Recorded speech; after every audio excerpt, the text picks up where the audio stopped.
Usually I'm the out-of-control one. Tell him he's going. Because I've seen you before with Majestic Hammocks. You just came prepared. You were like, I know what...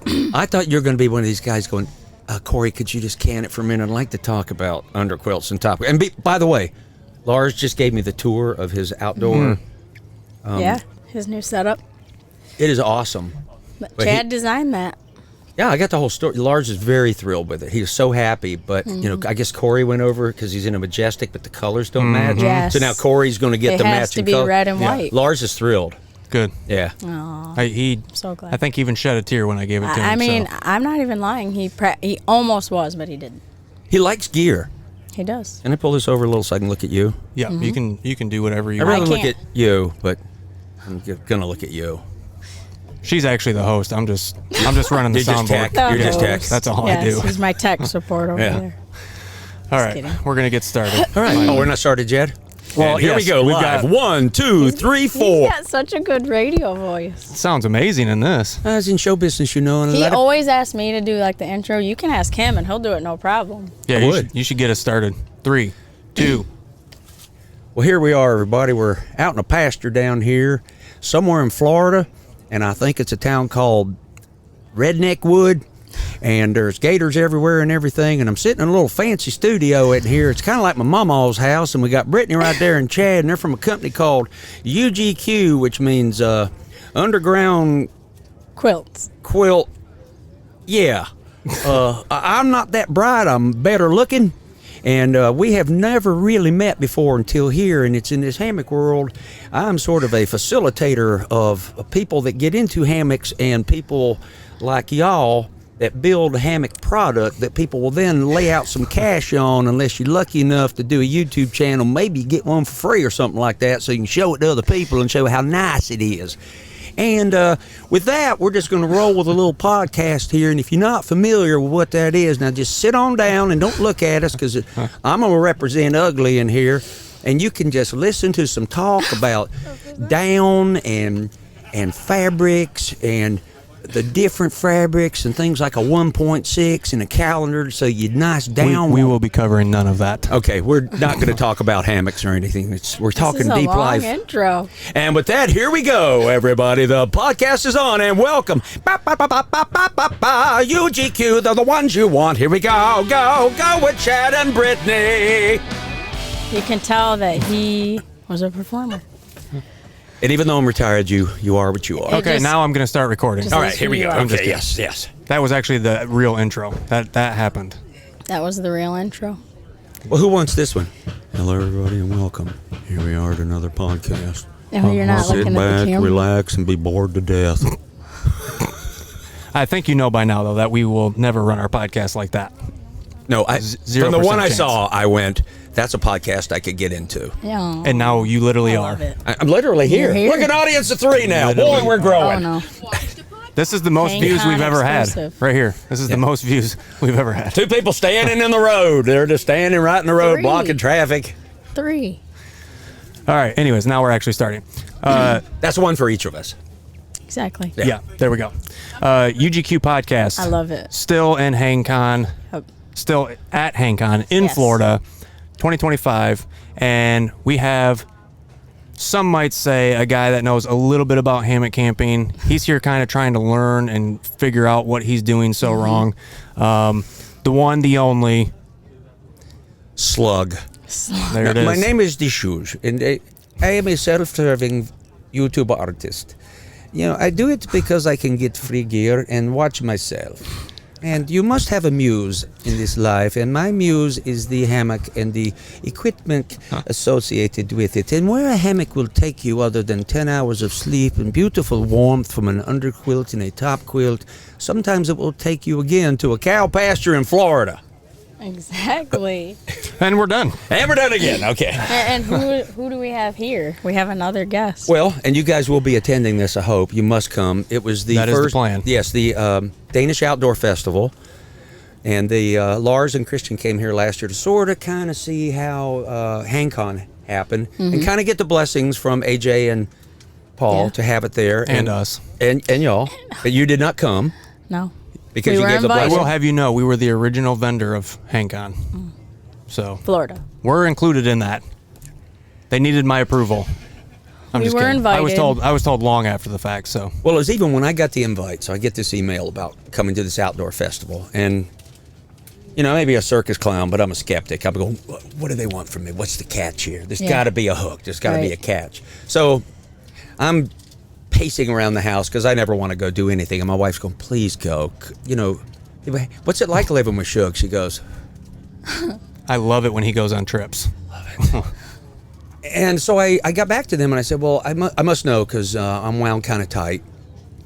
What are the expectations that you have of me? And they said, we just hope you will walk around and be Shug and talk to people. And that I can do. Yeah. And is that what happened? That is what happened. I mean, they were the most relaxed, the most fun. They're here now. So this gift to draw this out even longer, Jonas came up this morning and he was one of their staff there. And they're all over here, and which shows, again, let me back up, the magic, as you hear me and Corey from Majestic talk about it. There was this magic that happened. So Jonas brought me this gift, and I first thought it was like a little toy. But this is actually, people in Denmark have this in their home. Oh, really? Yeah, there's different versions, and it is the Queen's Guard, but it's now their King Frederick. Because if you don't know, that Denmark is a monarchy, and their queen stepped down. She usually gives a New Year's Eve talk, and she just announced to the country, I'm abdicating, I'm stepping down, my son's coming in, he's kind of got Navy SEAL training, and Frederick, and they like him. I mean, like any country, I'm sure there's a few that don't. Sure. Yeah. And I was there for that, so this is a kind of a traditional Danish thing, so I love that he's here. I do too. He's kind of with me all And day. he's looking at you. He's not even looking at the audience. He can look at you. Well, he's a guard. Look at me. He looks where I tell him to look. I like that. He can look at you a He little can bit. look at me. So when did you get started on YouTube? 2007. So before YouTube was even a thing. Oh my God. That was the infancy. I mean, there was there was 3 people on YouTube. Very beginning stages. Three people. Three Wow. three people going, look at me, look You're at like me. one of the founders. Well, and that's funny because Dave said, he was one of the first 5. So I think you were guys were together. in there at the same time. He did bring him up as being did one of bring the you up. only on there. Yep. We're gonna make you famous from our Yes. podcast with Dave. Yep. So, got into hammocks really in about 2006, but I had been in them before. I'd had a Lawson, those ones that's kind of a spreader bar, and I'd had that way back. But it's not quite a bridge hammock. It's more like your backyard beach hammock, but not, with kind of a solid body, fairly flat lay, a little bug net with some hoops, and this tiny little tarp that went over the top. And I used to bring it to bluegrass festivals and hang back in the woods, or I could lay it on the ground. And then I put it away when I went into my experimentation on ultralight camping, which was fun to go through, but I was hungry a lot. And I'm such a ripped beast because you have to, you never bring a warm enough top quilt or sleeping Your bag. muscles are looking real good on camera. Yeah, I'm so flexing. Right. So for a 66-year-old man, It's nice. I'm still, getting up in the middle of the night doing just sit-ups to stay warm, and then getting out to pace around to warm up. I'm glad I went through this. And I always would have my... He's just like me on the podcast. Well, we're both losing our voices. Yeah, because all I do is walk around and talk. I mean, if you don't know, I'm sort of like a Disney character here that just walks around and avails myself to people. Very much so. Very much so. All right. And my dream was, and this is this whole thing, like, what do you backpack? Is there a spiritual connection, or is it to make you, is it for self-reliance? And it is all that, but really it was just for having a comfortable cup of coffee in the morning. Yeah. So I'm kind of leaning on my arm in the morning with a stuffed sack under here, having my coffee, my arm going dead, because I like to lay in my sleeping bag at the time and enjoy that morning coming up. Look at the sun, lean out the front. I always wanted to look out when I was awake. I'm going, I'm going to get that Lawson back out and see if I can get in there. But I couldn't sit back in that Lawson. So I went and bought an Eno at REI, put it up in the backyard, tried my coffee thing first. Going, well, if I put the foot end up, I can kind of... People actually ask me how I can sit up like that and have my breakfast from the hammock. So just kind of raise your foot end up and sit back, engage the abs, and Yeah. sometimes it's the fabric of your pants on the fabric of the hammock. And usually when I'm recording, I'm kind of sliding, Sliding caused down. to pull back up, And I was able to. I was sitting there, warm, having a nice cup of espresso, and I go, this is it. Yeah. This is what I want. Yeah. So then I returned the Eno to REI and said, I'm going to make my own. Because, let me get serious here, all right? Can we get serious, people? We can I've get been serious. waiting. Okay. the wait has just been extended to go, I'm going to make one. I know they're not complicated, but when I get to the suspension and other things, it may. Yeah. So I made one, and then I was looking at YouTube too at the time to get some information. And a lot of videos I was finding was just people walking down the trail holding the camera for 20 minutes, seeing trail. And I'm waiting for them to turn the camera because I'm a person that I need to see you. Yeah. I want to see your personality. Right. Who's talking to me here? Yeah. And then when you get to camp, show me your bits, whether it's a tarp or a tent or a hammock. I want to see your cook kit. I want to see where's your grooming kit? How do you hang your water? You know, all that minutia that we love. Right. Show it to me. Nobody was. I couldn't find anybody. Eventually, I finally found a few people. There was a guy.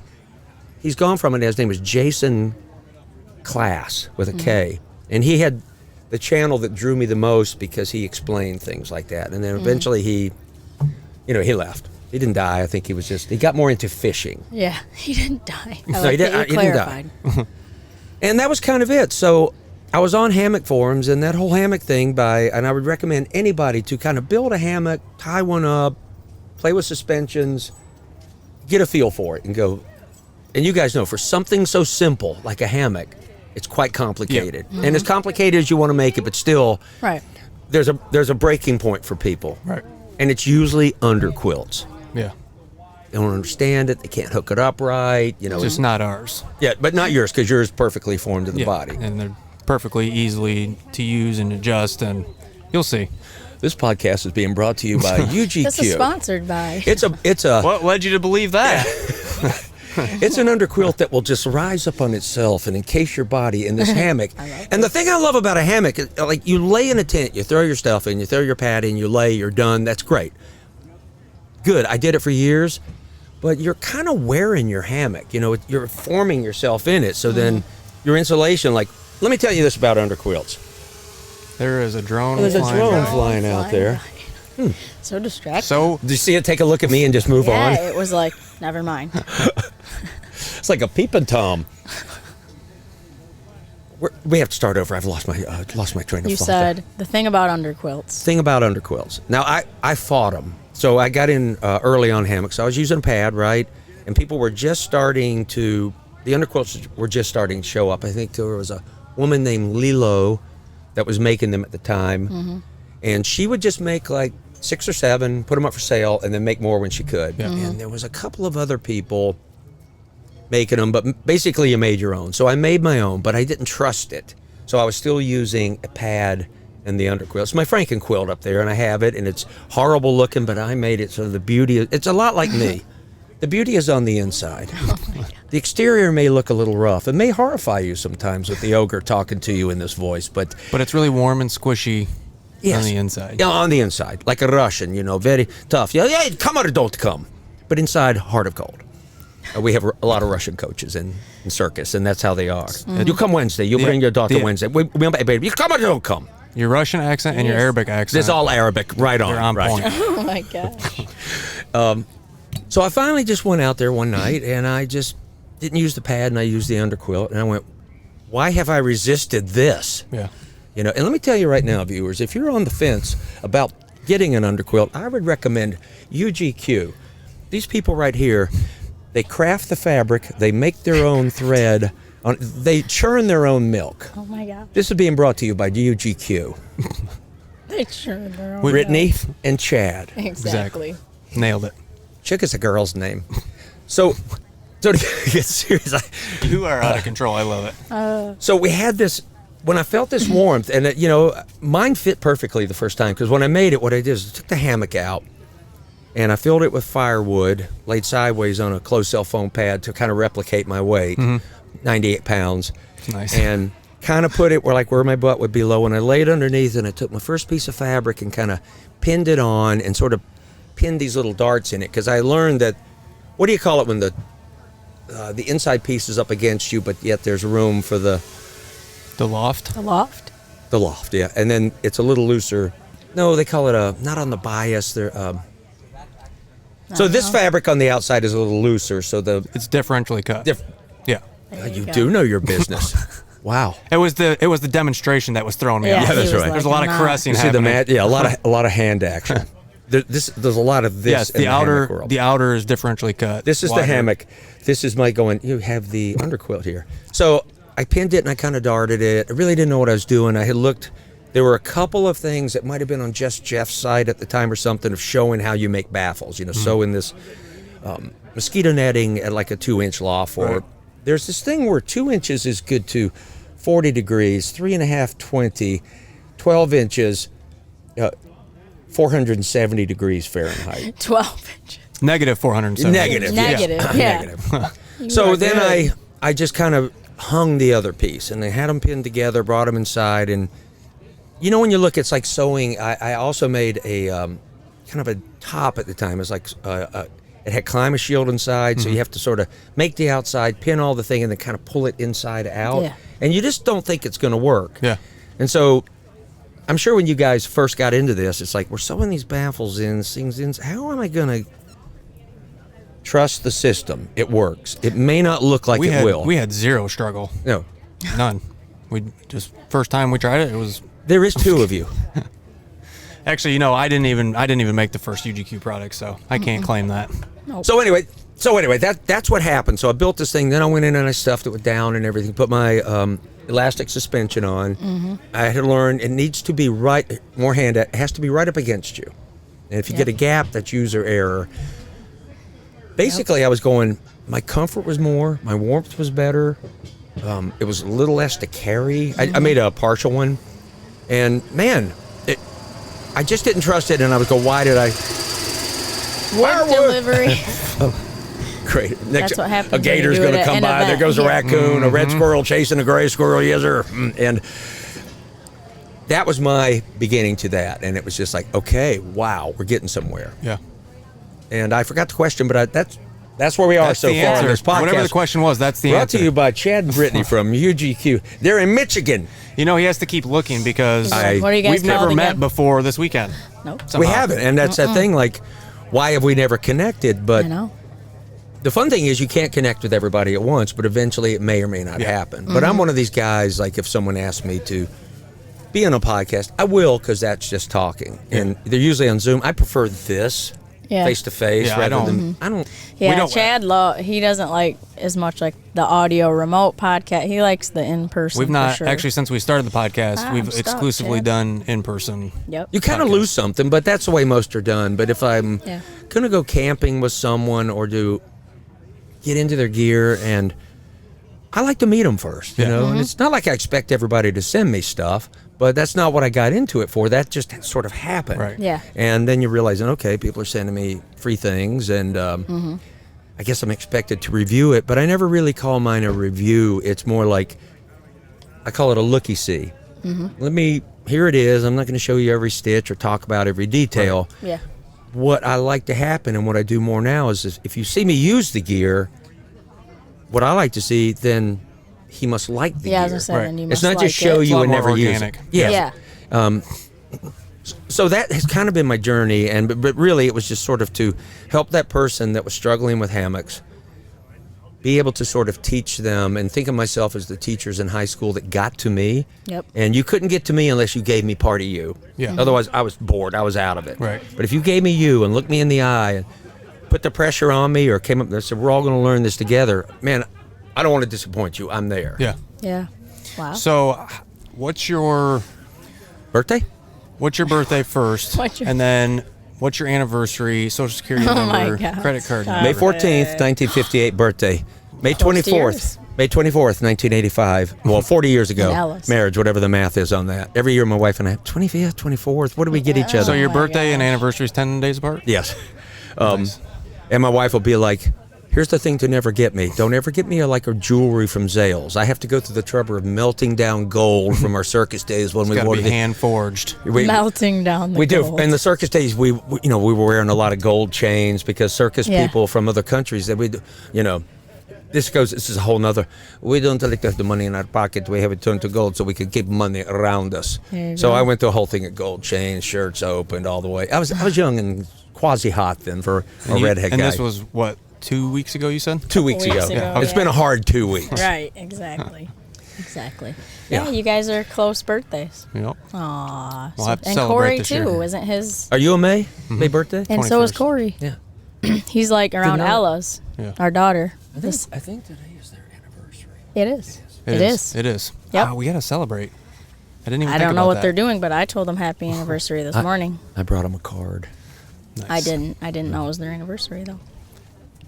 I brought a one of those no-bake cheesecakes that I was going to make them, but then Well- up at Corey's camp, he told me, I don't like cheesecake, Oh, my God. so now I don't have to make it. When he told me a couple weeks ago that Tiffany was coming and that it's their anniversary while they're here. I didn't know. And I'm like, so you're telling me when you were here last year? He told us it was his anniversary because we. Maybe I just didn't remember, but I'm like, how did you survive? I don't remember. An entire year. We did without ask being him, but I murdered? can't remember what he said. Okay, we're turning the tables here at UGQ for a minute where Shug gets to ask Brittany and Chad a question. So let me ask you, as a working couple together, because my wife and I performed together for years on the road. Put And the she's an pressure on. aerialist and an acrobat, and I was a juggler. And we could often get gigs with both of us in it. But then we would go on cruise ships, and we had this thing built that was like a piece of aerial equipment. It would sit on the ground. So they were kind of given an act and a half out of us. Now my wife became part of my juggling act, so we could get on together. But my wife we always looked at Circus like, you got to have a job in life. Meg is very practical. Yeah. It's a means to an end. Right. You know, you got to have a job. We're going to make a buck. Yeah. We're going to do every gig we get. And so when we work together sometimes in the ships, there'd be days where I'm going, I'm going to put a piece of tape down the middle of the cabin. And I know you want to go out on the deck and get sun and all that. I just want to stay in this cabin like Boo Radley and not leave. Yeah. Could you bring me down a taco salad? And we had to learn a little bit to separate marriage from work, not get kind of pissy with each other less, because then, Yeah. and it is a fine balance. But then again, the great thing is you're in it together. This is my wife Meg's sexy talk. Prepare yourself for something dashing here. Here we go. Chad. So my wife's kind of hot, right? And then people will be at a party going, Mine too. yeah, I see that. Do you ever get this? And you must, looking at you, with somebody go, that's your wife? It's very shocking. I've been What- very fortunate. Very I've lucky. heard people ask Meg, that's your husband? What was he like in a car accident? Oh or- my God! Stop What happened to it. him? It's Stop. when she met me, I was way better looking, to her defense. Oh so my goodness! I was too, but my wife said, I didn't care what you look like. You're kind of handy. And what I do found- have that going for me. Chad is Yeah. very. I mean, All right, let me ask we've you never this. really had to hire out for anything hardly.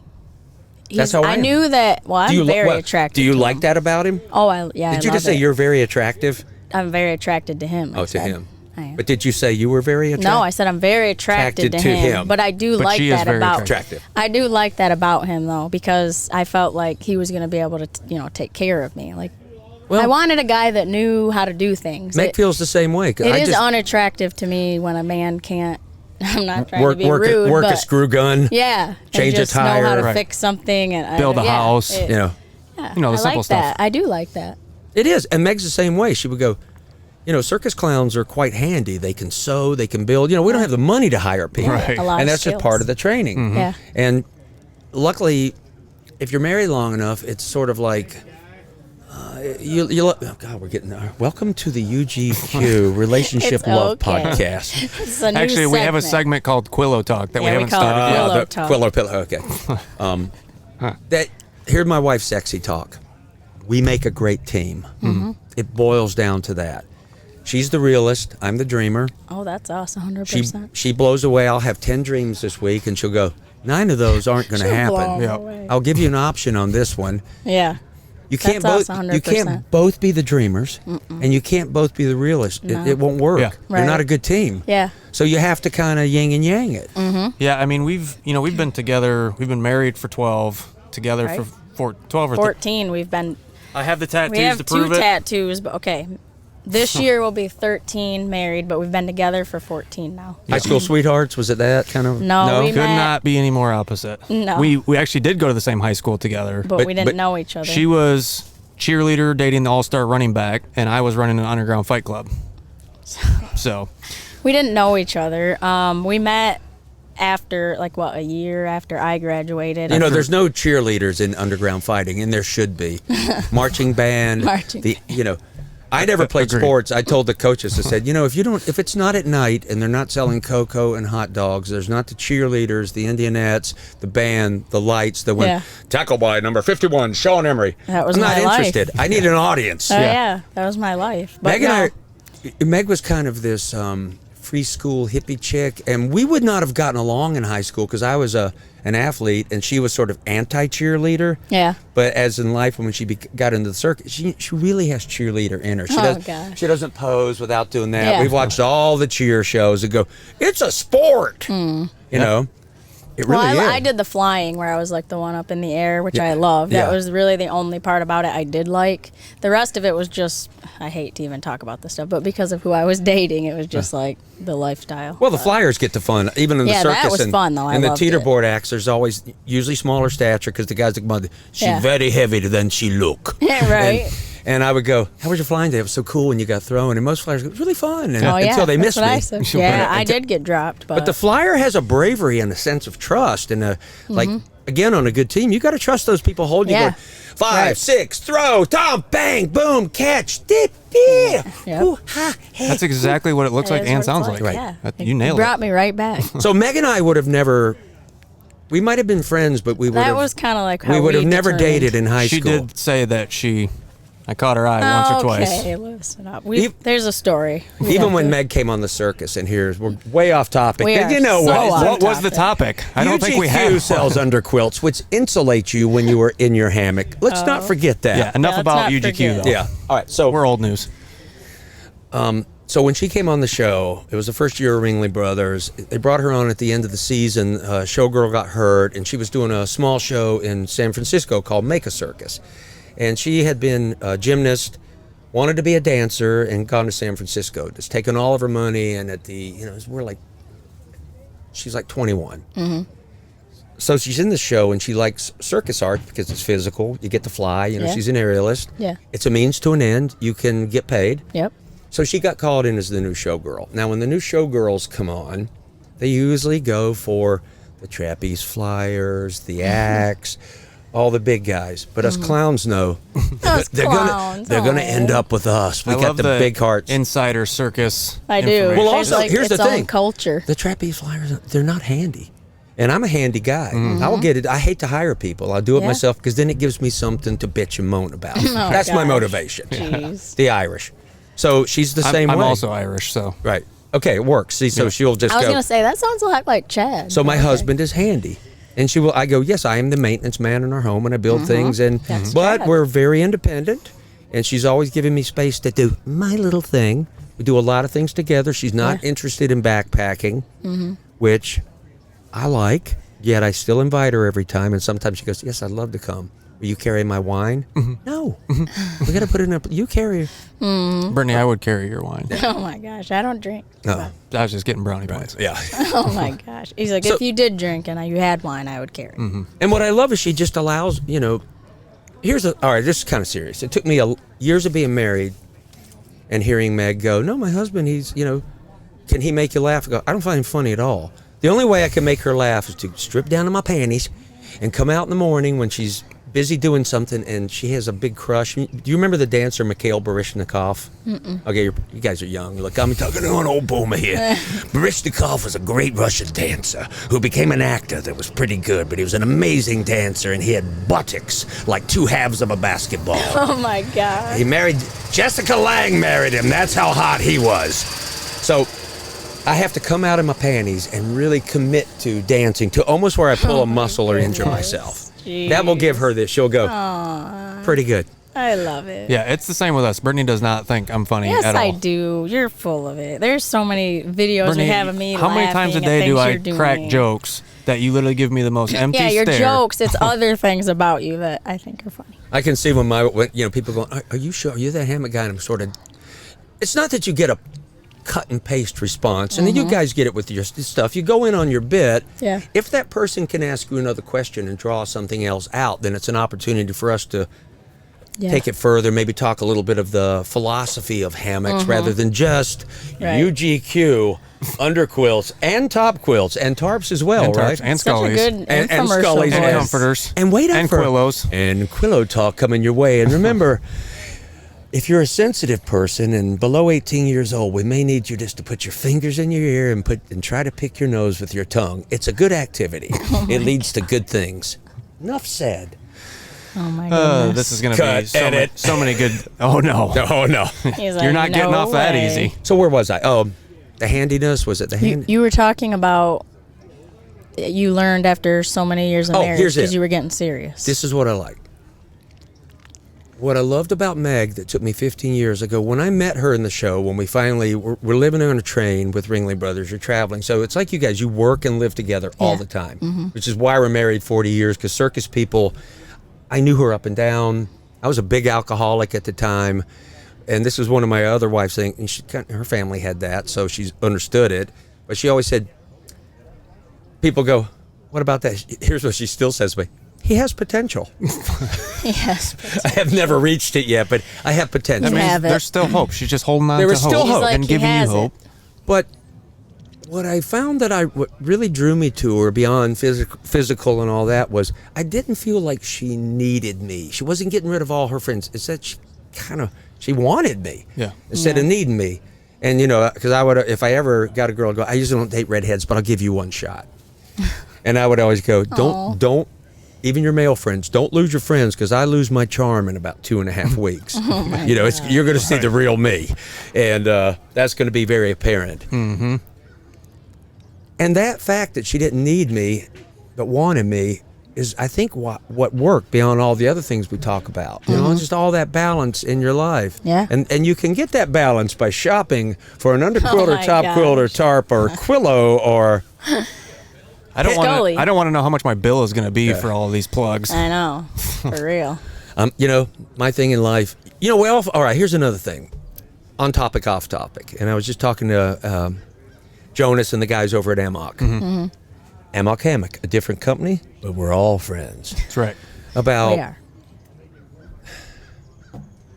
That all of you guys are down here together, and to me, as someone outside that watches this whole game play, there doesn't seem to be this animosity kind of thing, because really, if you're the one doing that puts you out of it. Yeah. Right. Because people read that in you. They see that, going, why is this person being so drawn? Hence why we did our podcast with Hammock gear last year. Yeah. Right, because it all goes to the same place, right? We all help each other. Yep. Yeah. We're in the same business. Keep the industry alive and strong. Keep and the industry thriving alive and strong. So, I love it. You never asked us anything. I thought the pressure was going to be on about Chad and I. He was like, let me ask you, since I worked with my wife also. He reminds me a lot of myself with the and then squirrels. I'm like, good, I got out of the hot seat, even though I just put myself no, I'm waiting. Now back that you brought it up again. So how does that God. work with 4 kids? I mean, it must work, because from what I see, you have a thriving business, but I know behind that there's a balance in there. You've got kids, and as parents, we're showing them the way of the world. Yeah. And they see mom and dad working together, and you got to know when to. So the balance is definitely, I would say, the trickiest part. Now, one of my biggest dreams was always to be able to have my family with me all day long when I was working. And, every job I ever worked, obviously that wasn't possible. And it wasn't until I started working for myself that it opened up some doors. Now, fast forward to the new shop that we moved into in 2023. We opened up 2 offices and turned it into a homeschool room. Then she got her own office. And so we basically opened up the door for all of us to be at the shop together. So homeschooling. Homeschooling. Yeah. So it's the marching band of dad. Dad walks to the room with a drum and a hat. Homeschoolers. Exactly. Brought to you by the mascot. Every day. Is a kid running around in a UGQ. Outdoor. Scully, Quill. Yes. Yeah. Exactly. Yep. Okay, so you have the family, you're together. You have to take the time to do that. Yep. So she's homeschooling the kids, but also doing a lot of the back end work, customer service, emails, clerical A stuff, support order role stuff. to Chad. On top of homeschooling What the I'm kids. gathering here, you workaholics, but to make it work. Workaholics. What was your grade point average in high school? As a cheerleader, were you also kind of academically smart? No, I was not. No. I have ADHD, so And I never graduated, so. it really affected the way that I performed academically. Not because I'm not smart or bright. I just learned so differently, and there was not the resources in school back then to help kids like me. So there is now. I feel like it's But more Brittany's talked the about. hardest working person in So this I just entire struggled. place. I just struggled. I was always scraping by, But I used to hear that from teachers. They go, Sean, because I grew up around the world, they go, you're smart in areas that we cannot grade you on. Yeah, I feel like that would be pretty representative of me also. And it's also that thing that there was a man came by our camp this morning, a man named Randy, was talking to us, just, come over, we're sitting there, we're just real humans, right? Yeah. We're not pitching our stuff all the time. Nope. And he was talking to me and Rune, our friend over from Norway. Yeah. And Rune's a deep well. And Randy and I started talking about playing music, being retired and being in our 60s. And Rune said, it's quite cool to see that you both are still learning. And it's like you don't graduate high school know-it-all. You continue, remember, you continue to learn throughout your life. And this motivational talk is brought to you by... It's a mini TED Talk. Chad and Brittany at UGQ. So I love it. It is hard, I will say. Like you said, it's like you don't want to intermix too much business and personal, but you're running a business together, so sometimes you just have to turn that off. We communicate more than the average couple, I think, and we talk about those hard topics like, hey, if we're having issues maritally or, just between us for whatever reason, like at the end of the day, we do have a staff that relies on us, we have customers that rely on us, and there's too many businesses that don't know how to separate, and it ends up causing a lot of issues across the board. And so one thing that we've emphasized and done really well with is making sure that, when we're at work, like, let's get our tasks done, let's make sure we're focused on what we're doing, that everybody's taken care of, and then when we're done with work, we can take care of what we need to take care of.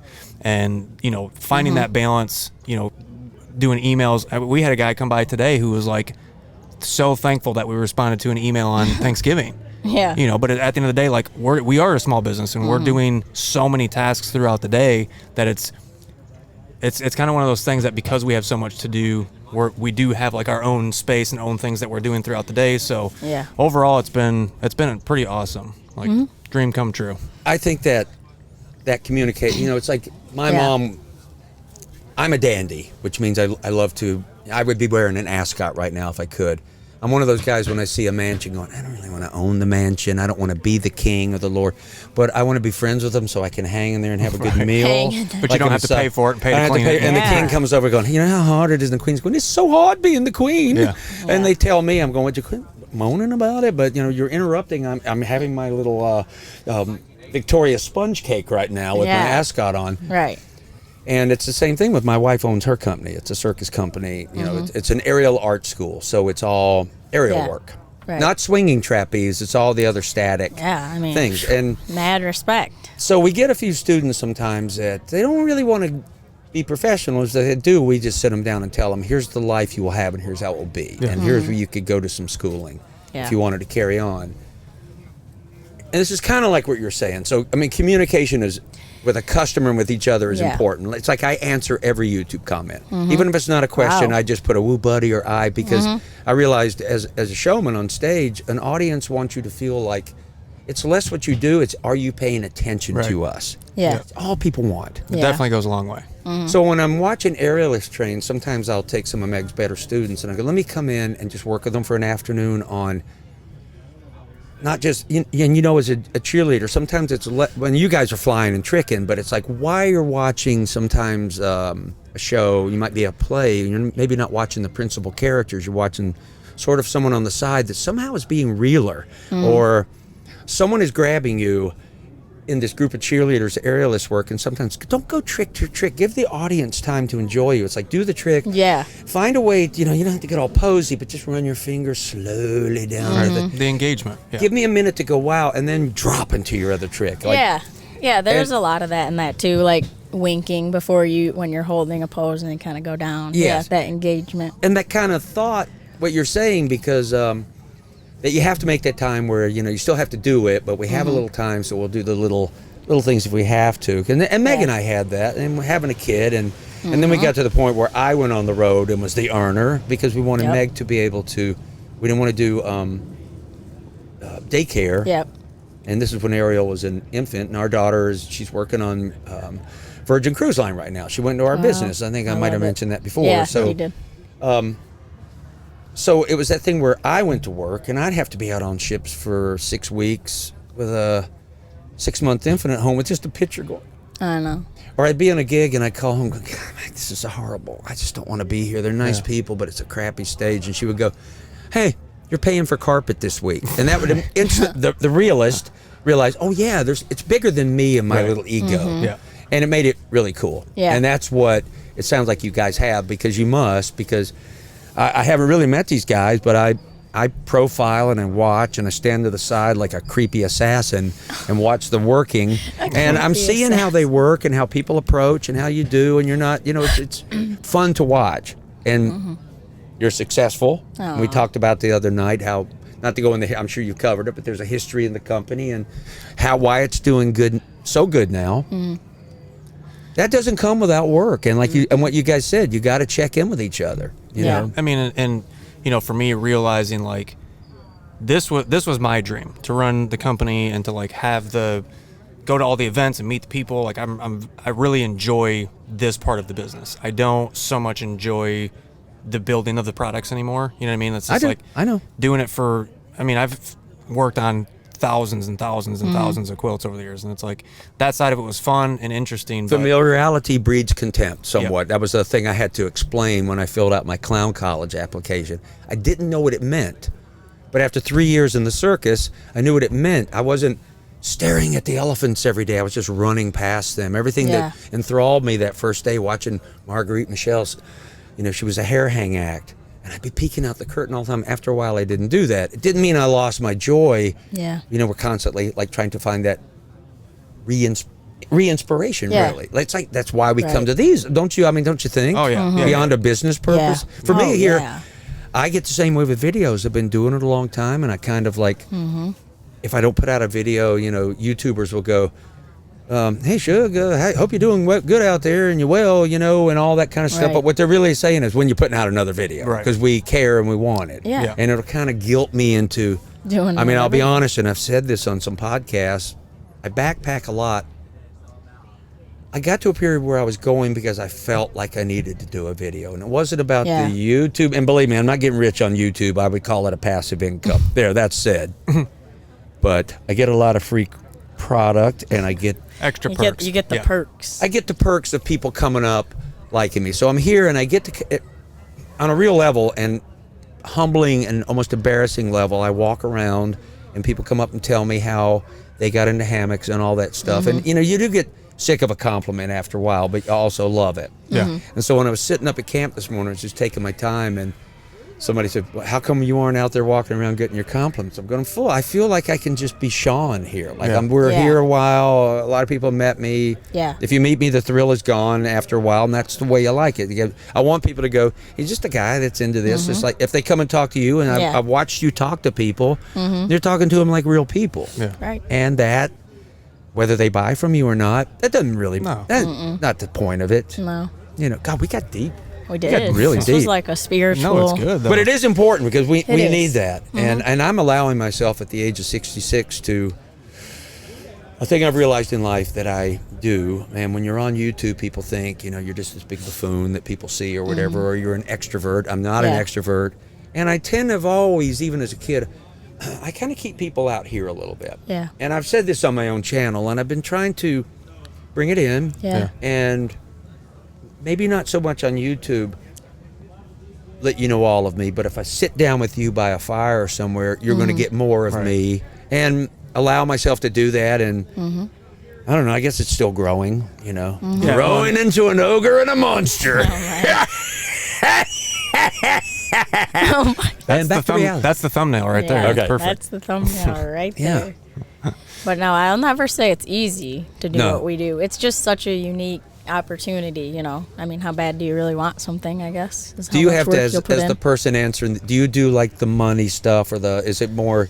I was transitioning into that. He still does it right now. We're trying to relieve a lot of his kind of day-to-day operational. I know we're fighting this cord. Well, just a second ago, you said she does the emails, and what would be your role in here if I was to, Brittany, in the world of UGQ, how would you define your role in this current moment? Definitely support role to Chad, because that was kind of why I came in. I wasn't going to do emails, and then I kind of filled in a little bit, helping out with production. So just kind of like plugging in wherever I'm needed, supporting him, and then I handle all the customer emails. But the emails is a big thing. The customer email. The emails just in general, It's kind of like with its her own job. homeschooling the kids full time. On top of that. You know what I mean? Yeah. Like, and them being there. But she does a lot of things Yeah, I was all gonna throughout. say, Like, I kinda she'll plug clean the in. shop. She'll make sure all the bathrooms are clean. She'll make sure the garbage is taken out. She'll Yeah. vacuum the hallways. You know, she'll all that Any stuff in clerical between. tasks that she need won't. to be taken She won't care stop of. during the day. It's No. nonstop, always doing something to make sure that everything is a well-oiled machine. So Mm-hmm. I describe her as truly like the backbone of the company, because she is what allows me and the team to do what we do to make sure that, and she's the liaison with the customers, and I mean she, the glue, the backbone, whatever you want to call it. Yeah. You know, and then bringing her into the content side of it has been invaluable Mm-hmm. also, because people have fallen in love with her, and it was something that, you know, she's very introverted, something that she wasn't necessarily Well, I wanting to said do. I'm not really introverted. They call it like an ambivert or something, where you're like both. I've heard this new term. Well, You're like I'm a kinda spirited introvert, and you know Yeah. it's an energy gathering thing. But I find almost everybody, introverts are the people that can step out in front of a crowd often. You know, we're locked and loaded, kind of waiting to have this different connection with humanity. Yeah. In a weird way, because that's how I am. Right. I actually went to psychotherapy for 8 years. Believe that, to just Wow. not to get pills. I didn't think I had a thing. I just, why does the family? You're just crazy. You and your little thing. And I'm going, am I? You're like, Crazy? am I? I guess I better go find Because out. to go be a circus clown is not a normal choice in life. Yeah, but normal's overrated. It's ubiquitous. Yeah. I Yeah. I don't like the term normal, and I don't want to be associated with normal. I don't either. I find it boring. It's like, Yeah.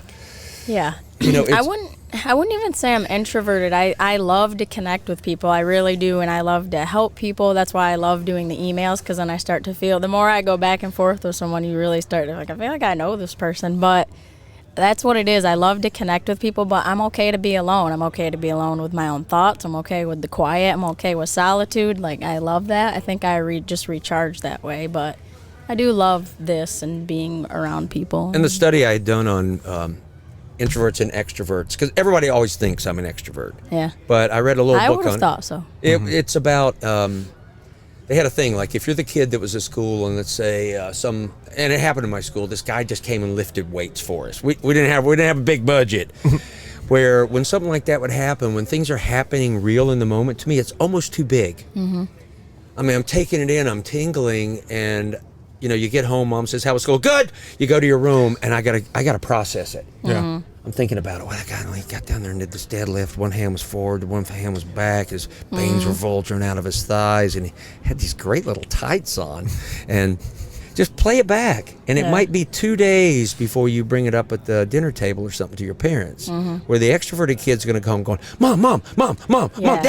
dad." They're grabbing that energy off of you. We have to go in there and kind of, Yeah. you have to be able to spend time alone. Yeah. It's basically that. Like And when it's I go solo That camping. processing, like you said, that I'm always trying to explain that to him. Like, I've just got to process this. I've just got to take time to process this. And I I'm like- totally relate. And to you that. are not. I'm And he's an not. over He's- processor. I he's- process like everything instantaneously. Like, And I'm my like- brain. What would you say you are in the scale of extrovert to introvert? Very extroverted for sure. Yeah.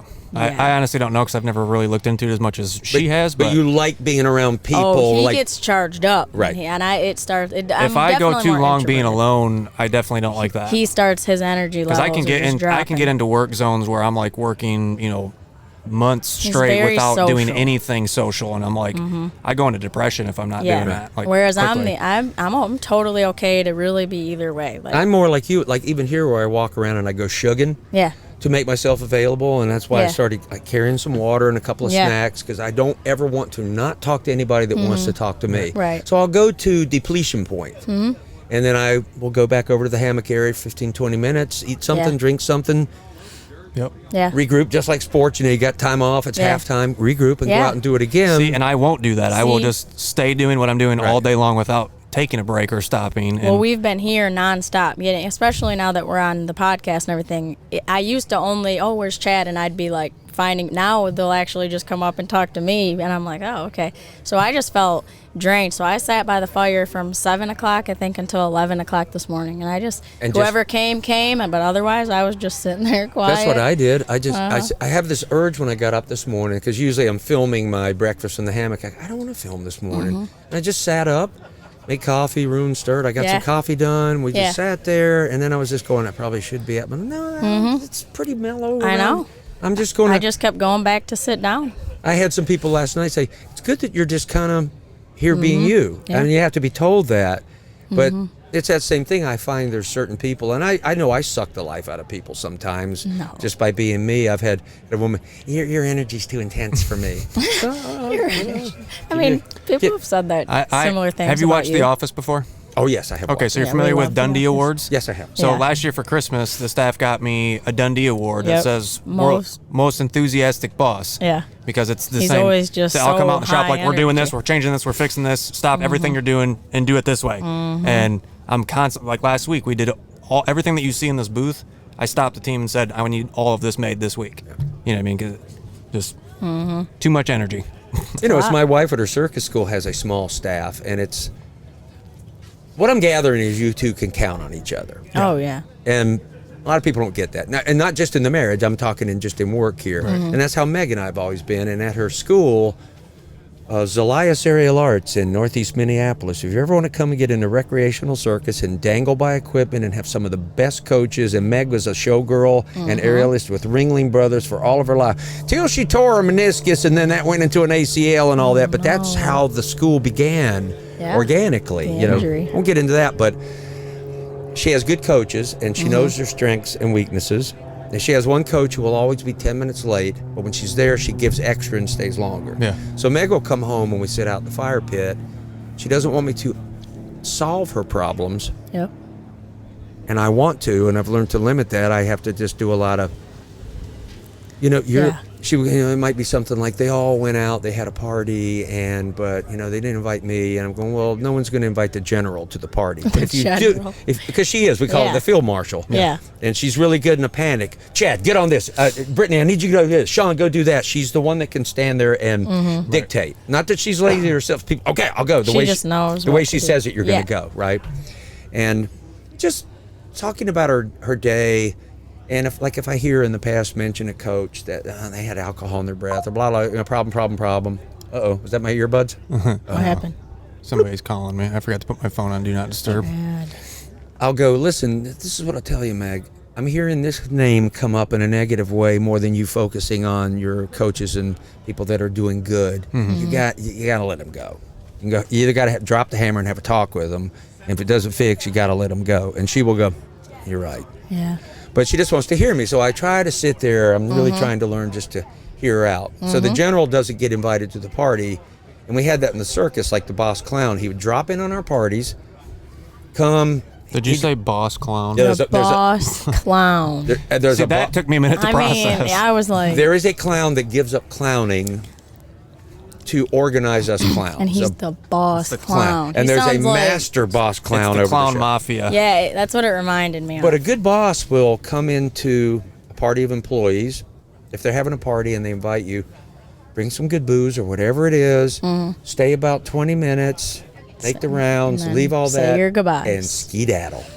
So I told her, I said, well, they don't invite you, but if they do, but she goes, I don't really want to go, but I want to be invited. And I say, I have done that in my life. Like, people think I'm always busy, but I have created that to give myself a little safety zone. Well, I didn't want to bother you. I thought you were busy. I really wasn't.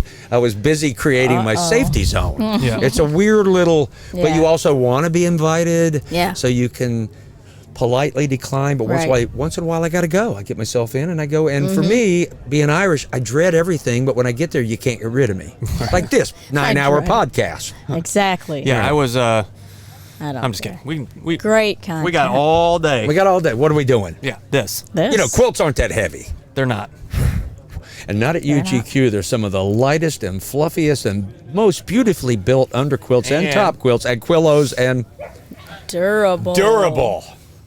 They're durable like me. Now, you might look at me. I've been around a long time, but I can still bend over and touch my toes if I have 20 minutes. Show them the bicep If I again. have 20 minutes. But I have to let my buttocks unclench, but I can still get down there. I can still backpack. I just have to go a little slower. I'm like the Tin Man of the Wizard of Oz. I'm not as supple, but grease me up and I'm gone.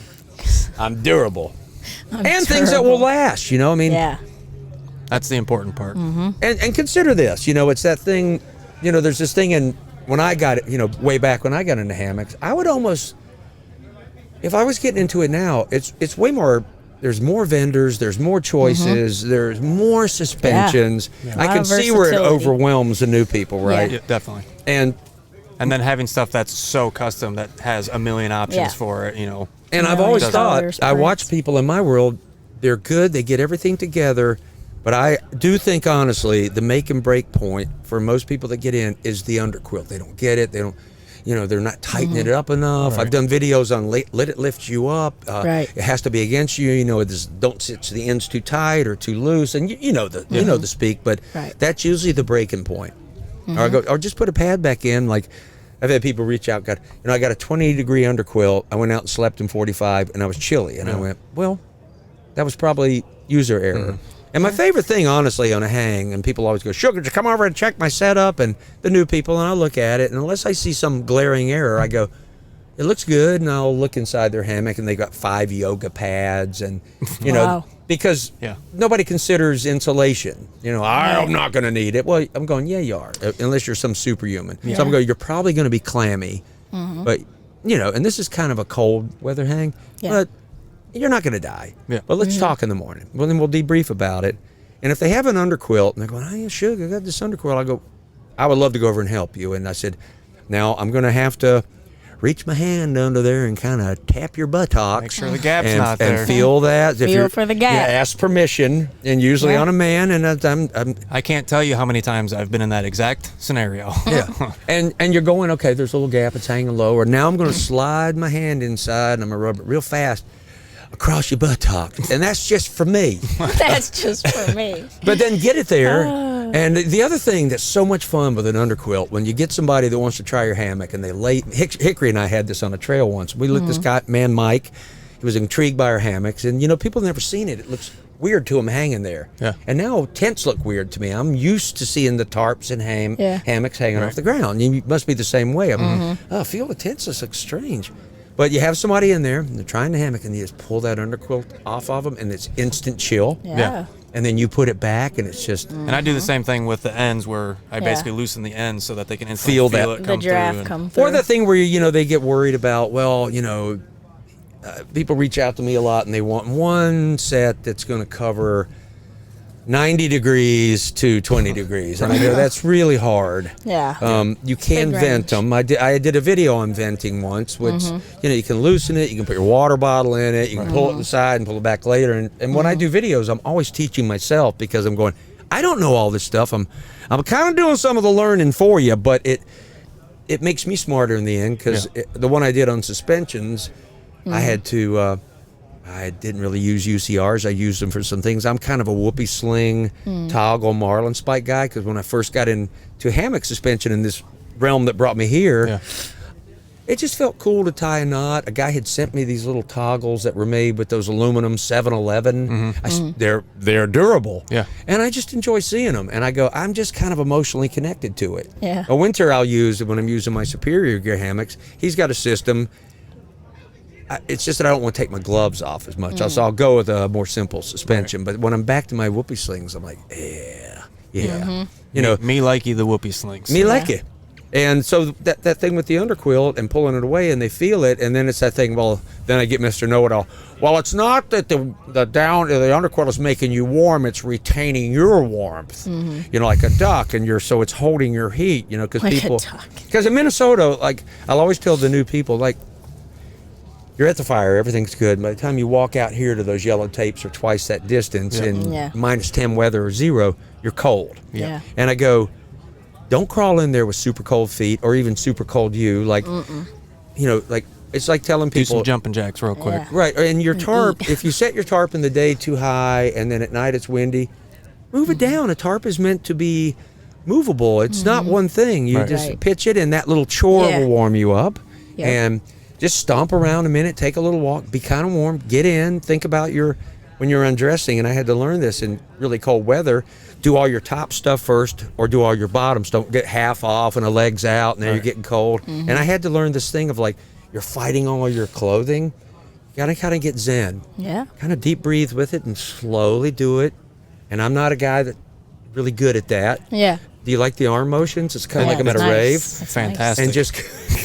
It's mesmerizing. And really do it in that process. And I go, these are little things in backpacking, particularly in the hammock world too, but that aren't talked about a lot. It's even like clothing system. Right. People will come up to these real cold hangs in Minnesota and they're focusing on their hammock. I just got a 0-degree UGQ. I've got a good top quilt. I'm going, you're not in your hammock most of the day. You're outside doing what we're doing here. Yeah. So think about that. It's not sexy. Suspension's not. I had a 25-minute suspension talk last night, with a woman. And it's an underrated part of the hammock because it's actually what's holding us up. Right. Yeah. And people don't really like, straps, daisy chain, whoopee sling, UCR. And of course, everybody's always trying to come up with their own taste on the thing, right? And then there's Corey. Who didn't even look at hammocks before, which is why he's getting success. Yes. And I was telling, look, you guys were here last year. I saw a little clip of somebody's video, and I saw some people buy him, and I heard about kept hearing about Shug. Majestic Hammock Thoughts. I was going, I never heard of them. I don't know anything. I hadn't either. I don't have one. And I'm going, why is that dude sent me one? But then Corey and I joke about this, and it was like, now I have to know. Well, when are people saying, hey, what about UGQ? And then you're like, oh, why haven't they sent me one? Yeah, why? Or I think you said that to me once, or to Corey, and he said, why have we not connected yet? But inevitably, that was that YouTube comment that I commented on that you didn't reply to. Uh-oh. He said he replied. Just throwing that out there. So it's... But, eventually you're going to make the connection, hopefully. I mean, and you can't with everybody. Yeah. And then, of course, like I say, I'm sort of in the middle of all this stuff. And it's like, I can't go get to know everybody in one thing. Because I'm a guy that plays by loyalty rules. That means I'm not loyal to one person, but I'll get to a point, I get a little overwhelmed with people contacting me to do stuff. And you it's just kind of hit your comfort zone. Kind of have coast there for a while. It shifts a little bit, but I'm going, these are the people right now. I like the gear. I can only spread myself so far. Right. It's not like I'm pitching or sell. I always hope that I don't come off. And people have unsubscribed from me before because they think I'm pitching. And I want That's just the nature of YouTubers, I don't feel like I'm doing that. I'm showing. You may never... These aren't big box companies. You may never get to lay your eyes on their product unless you see it from someone like me or and they're some like, other oh, video. thanks for the commercial, or I have all of my YouTube friends deal with that, so it's not. It's on them, and so it's a way of being in your hobby, and it's kind of like in your passion, and like I feel really lucky I can be involved on all ends. I get invited here. I get to come in early. I met Paul and AJ, so it's a really cool different position to be in. Even doing this podcast, we've kind of gotten pretty deep here, but I like talking deep about it. I do too. I'm thinking about starting my own podcast called the Shugcast. It's not the Shugcast. That's I love it. Based in this, but I would rather talk deeper, like we're talking, or philosophy of backpacking, or talk to guys like you, and let's walk away knowing a little bit more about you, me personally, and maybe your two podcast listeners who have maybe the one left that's walked away going, why is that guy on there?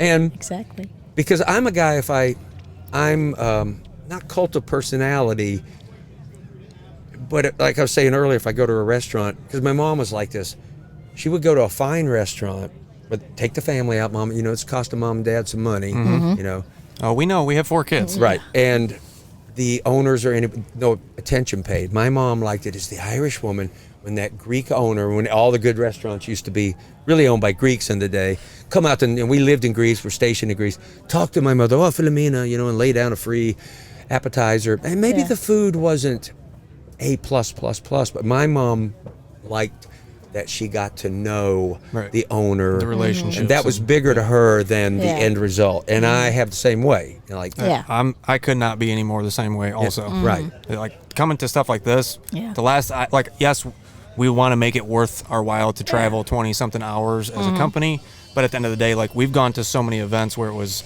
we don't want to work, we don't want to sell stuff, we just want to come and be a part of the community and build those relationships and connections, because it's what builds all of these companies. If you're so focused on making money, like that will come out in your products, that will come out in how you communicate with people, and it's like, that's not what we're interested in. Like, of course we need to make money to survive, but at the end of the day, like doing this and making these connections, that's it for me. Like that's what makes that word connection.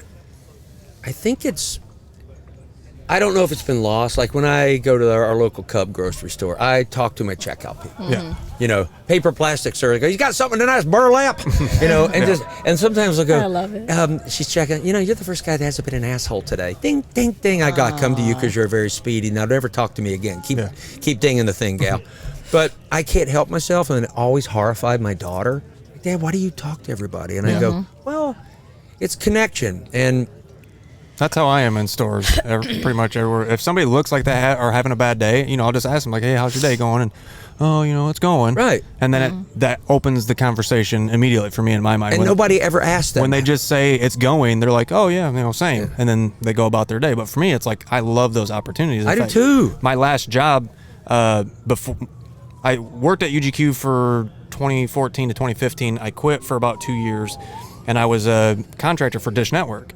And during that time, I went into, you know, hundreds of homes a month. And my favorite part of the job was the connections. Like, I got to talk to so many cool people. There was houses I was at for like 7 or 8 hours. I was on their couch eating dinner with their family by 6, 7 o'clock. Brittany's like, are you coming home tonight? And I'm like, oh yeah, I'm still at this house. And she was like, you've been there since like noon. And I'm like, well, yeah, I got to talking, and now we're just here, and I'm hanging out with their family, and they called their cousins over, and now we crave that. It's you know, sometimes when I'm checking out at Cub, you know, and they go, well, I got 3 more hours. Then I give them a little Yoda. I go, listen, don't look at the clock. Do your job. Remember, you're doing this job for you, really, not your manager. At the end of the day, if this is your last day of work, don't go, I'm going to be real slack today, because that's how you leave. That will be remembered. Do a great day's of work. Feel good about yourself. Move on. Go on and do what you're going to do. But do it for you as much as you feel like you're doing it for the people you work for. It's like saying how you do anything is how you'll do everything. Right. Kind of own it a little bit, and it's only going to benefit you. Because I had been taught that lesson as a young guy. A manager I had one time told me that, and it was like, God, that's a great piece of advice. Yeah. Don't do terrible your last day, and everybody's going to remember that, and they may call me for a recommendation, and all I'm going to remember is that last day. Right. Yep. Yeah. So that's a good point. That connection thing, I think it's bigger, and I think it's coming back, and I think people crave it. Most people. Yeah. They get to know you, and they like you, and of course I'm like that. I'm more apt to socialize or hang out with people that I actually like and I find interesting, you know. Yeah. And that's why I've been dead set on doing only in-person podcasts. Yeah. You know, because you just don't get the same connection. You don't get the same feel, and it's like I want to be a part of this business for that more than anything else. Like, again, it's easy to look at us and think that we're like this hugely successful company, but at the end of the day, like, just like you, we're real people with real struggles, dealing with everyday business issues and family issues, and, you know, trying to make it all work and making sure we got money for payroll and, you know, all of the things that go into it. And it makes it worth it to me when I come to events or when I do podcasts or when I meet cool people like that. That is what does it for me. Like, and I can't think of a better way to live my life. It made me think what you guys do is a lot like how Meg and I were. So we're performers, and really it's gig to gig to gig. So it's working. Maybe there's a little gap of not work, and you have to go instead of getting, no, there's no work. No, that's the days I go out. Like if you're a juggler and did the stuff I do, and you guys know this is doing sports and cheerleading, you got to put your time in. Yeah. Like I call it an unpaid day. So when I'm not working, I'm going out in my studio. I always went out 9:30 in the morning. And I learned as a juggler to do a 45-minute to an hour and a half of serious focused practice rather than drag it out to what I thought might be a 5 hour. But half of that 5 hours is wasted. And do a tight practice. And the minute the day starts coming in my head, I stop. Because then you're starting to drop. And it's like, okay, focused, good, done. And with Meg and I working together, and my wife worked really hard, training all the time, you know, because an aerialist must, you know. And you're up in the air. It's a dangerous job. So it's gig to gig, like maybe product to product or podcast to podcast. They're not just flying up. We've been filming since what? Noon? The first or 11? one was at noon. Yeah. Should we wrap this up? No, that. Okay. Oh, no, we're just saying I was just giving you an example. It's similar. Stay tuned for part 2. We're right in it right now. Thank you for watching. And more so, thank you for listening. But it's one of those things. If you're not grinding, like, there's so much, especially nowadays where everybody's living on social media. If you're not constantly going after it and putting yourself out there, like, it's so, like, I've tested it where we'll go 2 weeks without posting something and we'll have a direct correlation with our sales. Like, watch a serious dip just from not putting that work in. So, like, Hammocks. bringing this bringing this podcast studio down, like nobody else is doing that. It's extra work for us, extra effort to set all this up and to set the podcast up and to bring our kids and to set all that stuff up. But for me, it's like, this is, and it's a professional setup. It's my phone day. And this is when I looked in here, I was going, okay, lights, a camera. There's a black table. They put out a Danish Royal Guard. He's facing the audience. Really nice microphones. I mean, seriously, and the most professional guests in the world. Exactly. And I know when I was in show business, my agent was always, we had to have professional looking tarps, professional looking backgrounds, or whatever brochures. Everything had to represent us. What videos they put out. Yeah. If I was hired to do a corporate show and it says that I'm supposed to be set up by 5:30 and out of the room, so they're not coming in for their little pre-happy hour before they do dinner, and I'm going to go check, and like it's unprofessional. Yeah. So I would be out of the room if it said 5:30 by 5:15. Yeah. I go by that. Because we had a guy in the circus, Armando Farfan. He was one of the flyers, and his clowns would be assing off backstage, and he'd walk by with his cape and his collar going, "Not very professional, babe." And he's telling us, get it together. Raise your game. Yeah. Even though you're only a clown. Raise it up. And what happens with me, so when Meg and I always work from gig to gig to gig to gig to gig, and I'll tell you little things. So when I retired, and when Meg and I sit out, I go, we were never the best. We were hard workers. We came into Circus late. We always got a lot of work. Because we showed up on time. Right. We thanked clients. We didn't show our bad energy. Even if it wasn't a good setup, we would thank them. If they said, is there anything we could do different, unless it was a real thing? I said, I'll tell you what, if you put a shade or a tarp over the stage, or better yet, over your audience, I'm tarp, but they're sitting out in the sun, make them comfortable, because I can't play them well. Because I had a guy come up going, Sean, I'm sorry I had to get up and leave, but my denims were on fire because the sun. You ever had the sun just hitting your blue jeans? And so then they would be thankful. But what I always did, and I learned this from a guy, is Meg and I always, to this day, we write a thank you note to the people that hire us to say thank you for having me part of your, 2000. Well, I'm retired. 2019 Fargo, North Dakota Memorial Hospital Surgeons Convention, and I would weave what little bit I know about surgery from the surgeries I've had, and then the audience goes, oh, he knows, and look at their website and not learn it all. Like if I had done, and I didn't know anything about UGQ, but I was hired to be doing the UGQ convention, I would look at your website, kind of figure out what underquilts are, but the better thing was me to talk about it, but being just a little wrong. Yeah. So that they can kind of correct me, but they're also going, the guy's paying attention. It's like when I speak foreign languages, my dad as a Navy chief said, son, when we're in a country, we're going to learn a little bit of the language. We don't have to learn it all. And we're going to say it, but you must say it like they do. With their accent. Yeah. And say it a little bit wrong. Buenas tardes, señores y señores. Muy macho aquí. And they go, they got you by the arm, correcting you. Let me help you. But they're dragging you into their home for a meal or a coffee. Because they see you're trying and you care. It's the effort that you're putting in. Because my dad says, if we're in a country and we don't get to go in and meet a local, see their home, see how they live, and we all want the same thing, and want our kids to do well, good meal, he said, it's a loss. Then we've lived in Greece for 3 years without doing that. Right. Yeah. And you must say, if you speak Greek, you have to act like you're angry. If you're in the Philippines, you have to bark. Filipino comes out when you speak Tagalog, and it's Bulgarian. If so crispy bate, oh my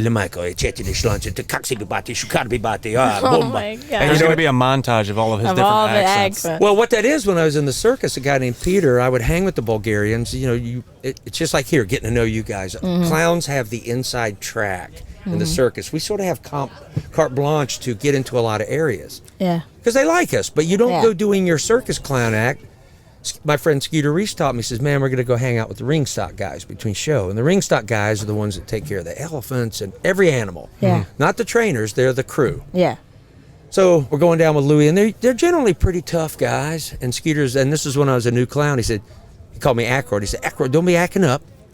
They already think we're funny. And backstage in those days, our makeup's on all day, but we're in like a tank top and dolphin shorts. Sexy. And he said, we're just going to go down and be. And they have a crock pot of food, and we hang out with them. And those guys are like, they like it when sort of like the Shug thing, when you can come down and just be real. Like they get to know Sean a little bit. Yeah. Then when you got friends or families you meet in town and they want to meet an elephant, I got a connection with Louie and Hop.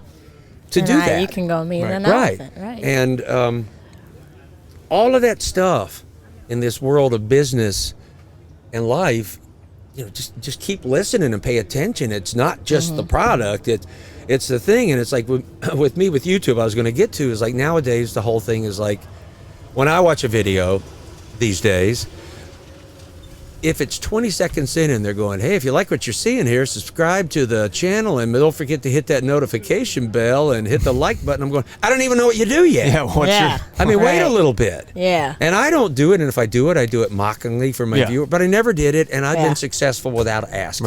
Right. Because my thing is going, I don't feel like if they like you, they will subscribe. Yeah. I just by don't. Default. And if they don't even subscribe, as long as I had a comment this morning where some guy, you must have fell off my algorithm because I found you again. It's like, good, welcome back. It's like I don't have the self-esteem really to do that, and I understand you can go to YouTube, and you guys probably know people that they want to make a lot of money. I've had people call me and get in touch with me, especially back in the days when YouTube had you could PM someone. I want to start videos, and could you give me any tips and all that. So I would say, number one, look into that camera lens. Don't look into your viewfinder. Right. Look me in the eye. If you're looking over my shoulder, the whole, hi, everybody. Somebody, it's that thing. And Who's back there? don't be me, be you. Right. Because it was a little while, and I think I was one of the influencers. Everybody's going to be a crazy hammock guy. We're not all crazy hammock guys. Just be truthfully you. Yeah, and that's why people like you, because you're authentic. Like you But can what just they be want yourself. really is to have 10,000 subscribers in 3 months and get quickly to the money. Right. And it's kind of like, well, that ain't happening. Unless you have a forum or unless you've got a really good thumbnail or you're a pretty person. But it's still, in the world of backpacking and stuff, that's not the world where you're going to get rich on it. Right. Yeah. Yeah, and most of the people on YouTube that are in the outdoor industry started their channels because they're passionate about the outdoors and like want to educate and show people and part of it, let them live, in some cases vicariously through what they're doing. So how has YouTube changed your life? Well, like filming, what happened is like when I was on Hammock forums and I saw people struggling, and I said, and a guy had reached out to me on there. His name was Seven, and he said, could you do a video? Because I was doing these off-road unicycle videos, the first 3, just to film something. And I had asked my daughter, how do I get, it was a unicycle forum I was on, like, how do you get like these people that have these kids?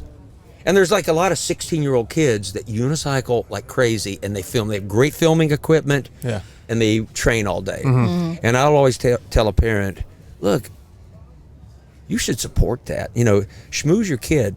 That's a great thing. They're down the basement, they're riding all day, come home bleeding, and then they're uploading and filming and learning. It's a positive thing. Support that. Yeah. Don't go, we can't buy you that. Feed their passion. Feed their passion. It's to get back to this thing that's like when you talk to people, like we were talking, like, how you doing, like whatever. You're schmoozing them in a sense, and it's not to get something out of it. I always ask, if I'm at a place and that person's helping me, but they look, I don't know, kind of bored or sad, I go, how's your day going? I do the same thing like you said. Yeah. Nobody's asked them that sometimes. Or a server. Meg and I were eating, we went to the Keith Haring exhibit, who was an artist in New York when we were living there. I don't know if you ever heard of him, but you see the kind of barking dog sketching thing he used to draw on the subways. And he died of AIDS, but the exhibit was there, we went, and for us it was a little time travel into our youth of living in New York, and now we're seeing works by him, but we just said, we should go see this.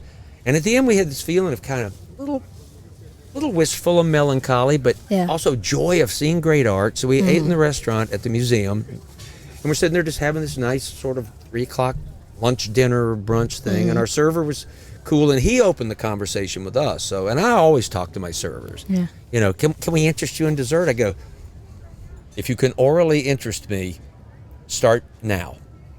Because I'm sure you have some sort of terrible death by chocolate and some New York cheesecake that's not from New York. Death by chocolate. And then I go, That's not from New let me York. ask you this, do you have peanut butter pie or pineapple upside down?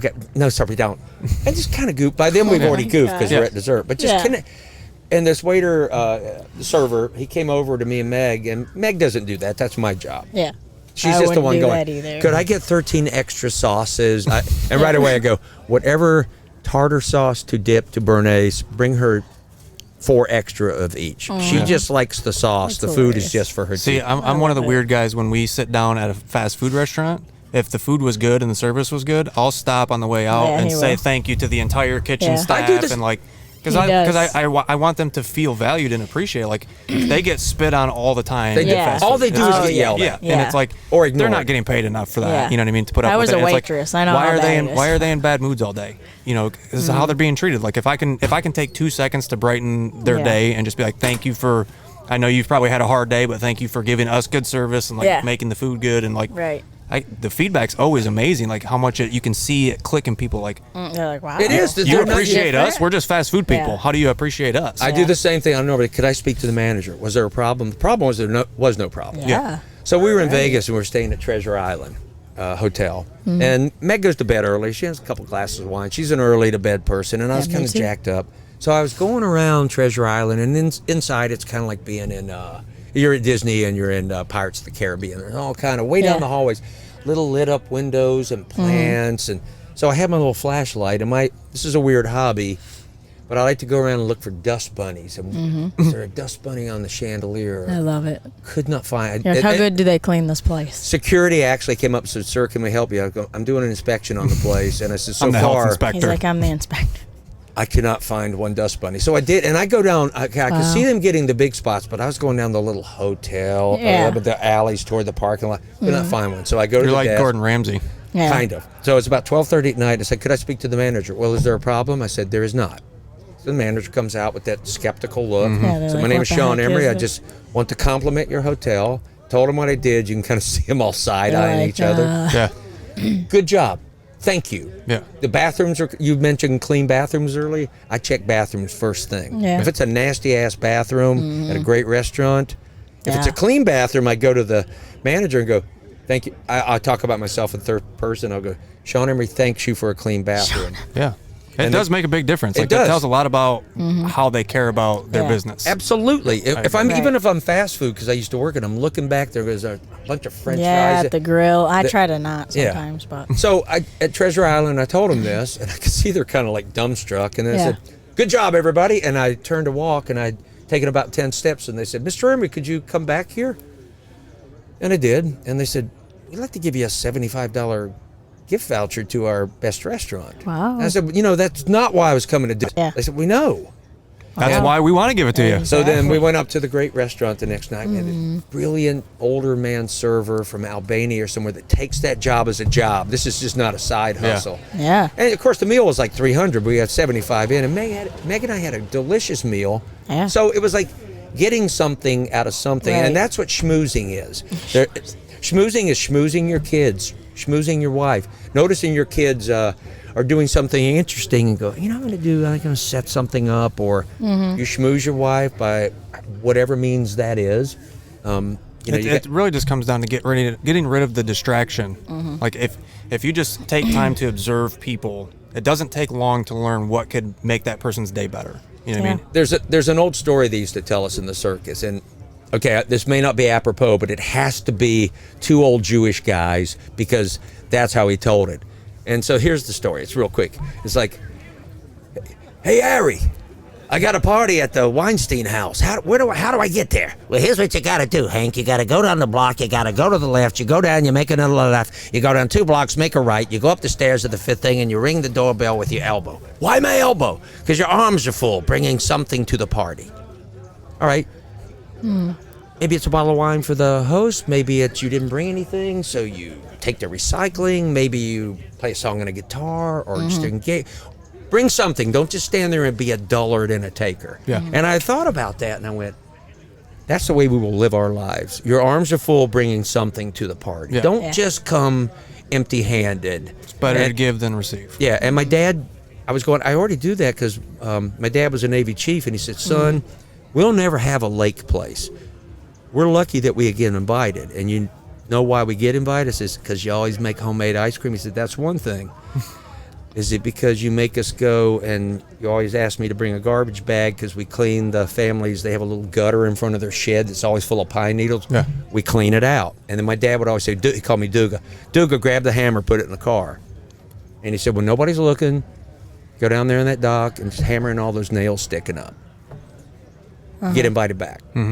You're bringing something to the party." Yeah. And it's like, and also on the same topic, I'll never buy you a BB gun because I don't trust you. So make a friend with BB guns, and you'll never get a mini bike. So make a friend with a mini bike. Oh my, you'll know how I like it. He was just like out front. And I would look for these, go, maybe they don't have a lot of friends. So I kind of introduced myself at school. You know, it's that kind of nerdly, T-wordly kid. But and then I found out that kids we're very similar. Kids with mini bikes never ride their mini bikes after a while unless they get super competitive or have a track until you come over, and then they're love getting it out to show you. So that's right. All that stuff, and I love it goes into Jeez, that's loud. It all flows over into what you guys doing, and I can tell you already since I've known you now for like 3 days, 2.5, 2.5. It's getting pretty serious. Hey, quiet down over there. Yeah, that's like a Formula One race.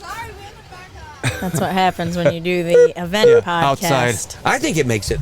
No, it's fun. all of our podcasts are like that. No, Whatever. Like we have it's kids not. interrupt us in the middle of podcast. It is what it is. That's just what we enjoy doing. I like a Offbeat. podcast when it's, and I was telling you, I used to listen to one called Southeastern Backpack. Hello and welcome to Southeastern Backpackers, where we talk about backpacking. And it was these two guys. It was when I first started, and I had a connection with them, and it went away. Rylan and Golden, and they were two men from Auburn, Alabama.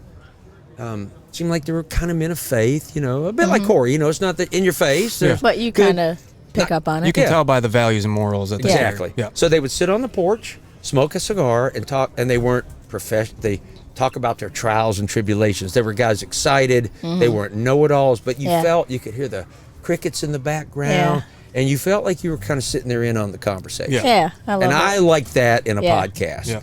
You know, instead of just a real scripted, written. I'm going boring. Yeah. There's a whole outline. I've gone on podcasts where it was like they would send me an itinerary beforehand. Like, here's all the questions. Here's how we would like you to respond. Yeah, you don't do good with that in general. You like the freedom. No, the I don't. The creative freedom. Yeah. So I need creative freedom. Bring it to life, but I mean, I know it's like a cheerleader, and you have to go by the rules of being a flyer, landing, getting tossed, and all that. And at the top, I know that you guys in cheer, there's it's the eye wink, it's the thing, it's that little thing until they throw you on the ground. You do that little sassy walk, and I'd always go, I like to be one of them boys on the side that's just color. I can just do a split, but I come up here and do it and give you a lot of attitude. Or I'd be the thrower, right? But that's your moment to show Brittany a little bit more, maybe, and you're looking in the eye, you're looking in the face, and that's where we get to see that because I'm a face person. Yeah. Talk to me. Same. You know, and so that's right. That was a moment that I had that he's talking about. Oh, she said there was a moment. He had showed up to a cheer competition, and he was in the audience, and we had never talked or anything, but there was this moment where we made eye contact, and then I was like, whoop, we gotta look away. all right. Yeah, so that was our only moment before we met that we had that was to me planting a seed. connect Just to each other Gave at her the smolder. You know, it's when Meg first came and she filled in on the Circus the first year when she came back to winter quarters where we do it down in Venice, Florida. It's sort of 3 weeks of getting ready for the show to take it on the road. And you're doing a lot of time in the arena working on all the dance choreography of the big spectacles. And she was the new showgirl, and she was seen her on the bus, and she just looked at me and she told me this day, going, like, you cocky redhead. Oh, she was sitting in the front, and like this guy thinks he's everything. I was going, that was the short, brief time I had when I had that long hair. It looked like, I look good for those days. I really did look really good. We'll put a picture. Yeah, well, I'll send you a picture. There you go. Do it, 'cause I throw will. it up. That's hilarious. So she was up front dancing with the girls, and she was kind of wearing these yellow sort of Oshkosh type things. She had it tied off, and she had I hope this doesn't sound creepy. She had an athletic back. You could see her muscles, and the way she stood and the way she did it, I was going, there's a little something there. I think already she's got. I don't know what it was. You know, it was that first little spark. Yeah. You know, and it took a long time. I can't wait for her to see this podcast. I know. Yeah. She's gonna shed a little tear. But she's gonna ask, "Are you in it?" Yeah. I'll have to just go right to her part. There were some sweet things said. And that sort of, it's that feeling, those moments. You know, you had to look away from the glance. You know, it's you know, you can feel that connection, or I don't know what it is. So, unfortunately, I think we're gonna have to wrap Cut it up off. because my phone only has a couple % left, and before I think we've covered a lot other than we have covered so much other than your ground. product. I don't do the podcast for my products. No. I do it for the connection. Because the product speaks for itself at UGQ. It needs nobody helping it along. And remember, at UGQ, it's durable and it talks to you. There are dreams built into it. I love it. That's going to be a nice infomercial. Yeah, I'm loving all the clips that I'm going to get out of this. Dreams built in. There are dreams built into it. I love it. This But has been again, fun. to wrap this up, since it's your show, but No, you Take it I away. think what we've talked about today, to recap and debrief, connection, working together, Yep. communicate, Yep. Yeah. get to your clients, give them something more than just a product. Give them a little bit, even though it's more work, Yeah. give them a little bit more of yourself. And it's like, to do something like this, it's more work on you. I know what this is. Hooking up wires, computers, Yep. finding the people to do it, but it's worth the work. Yeah. Down the line, because it sort of draws people, and it shows that, like Armand Alfarfan would go, very professional, babe. He would, and that's, even this, you carry this cloth, it sort of ties in. Yeah. And even that, Aw. that's He's been the guest That's what of you brought honor. to the table. the Yes, Danish literally. guard who's, very turns around and salutes you. He does.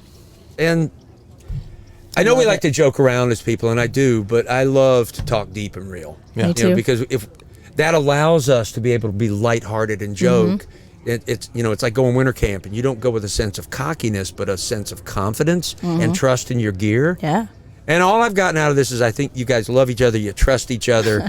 I know what it's like to be in business with your spouse and have kids. Yeah. Yeah.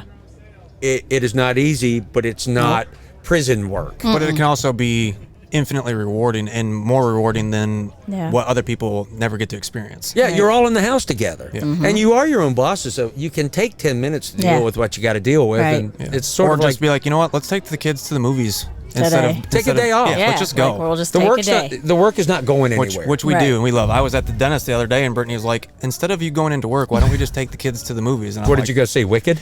No, what did we go see? Moana 2. Moana 2. Moana that's 2. right, This yeah. was like after it came out. Yeah. So just being able He's to do like, that all right, definitely let's do that. definitely. I'm like, we've makes been all the working a difference. lot. We need to take the kids to do something. I miss having when our daughter was a kid because she went on the 101 Dalmatians, Yeah, the original. I loved for it. 2 years. That ran daily with Roger. And it's kind of melancholy. There's Cruella, but there's Roger and Anita. Yeah. And the dogs and Pongo and Purdy and I loved Horace and it. Jasper. And I loved Cruella it. DeVille. And every Christmas, all we had to do is Dalmatian her. I know. It was her life. It's like- And me and Meg would sit down. In fact, we were talking not long ago. Let me go find that. I got a DVD player. We should watch it I again. know. They'd take you back. Power We Rangers. do that. We watch We do that. animated movies after the kids go to bed. Yeah. And then I would be in the Toys R Us. I would be in there shopping, and I'm really good in the Barbie aisle. And I knew what Ariel liked, and I'd see other moms and dads go, "Can I help you out? What? Do you work here?" "No, I'm just like a volunteer. I have a daughter." I love so it. tell me about your child. Is your child one that's not going to take it out of the box? Probably. Top shelf. You want the designer Barbie, Yeah. but you got like a white trash kid like mine that's going to be in a tub every night flipping stuff. You want your splash and dive Barbie right here, and don't forget Yeah. the little extra swimsuits and the bubble stuff and the Yeah, seahorse. that was me. That was me. And my daughter played with that every night. And you can like make their whole life Every night. basically with stuff like that. They And just I- think you're the greatest. I love that having a daughter getting to go be in Yes. the Barbie aisle. And I go, if you get the camper van, there's a lot of little pieces. I suggest the cabriolet. He's like, don't do it. Okay, don't do it. All right, real quick before my phone dies. All right. Where can people find you on YouTube, social media? I'm Shug Emery. You can just type in Shug Hammocks. I'll come up. Shug Emery. We'll link him. SHUGEMERY. You can even put my real name, Sean Emery. I'm out there. I welcome you to come and check out the strangeness, but it's pretty much about helping people with hammocks, but you're going to get a chunk of me. And remember, you can click through me, but I think you'll be strangely drawn to me. I agree. Just like Yeah. we were. It's been honestly a pleasure. I too. can't believe we haven't met before. No. But let's not make this the last time. Let's not that make we this meet. the last time, gang. For sure. We need All to right. hang out. Everybody in. Ready? 1, 2, 3, All right, everybody look at the camera. Hi.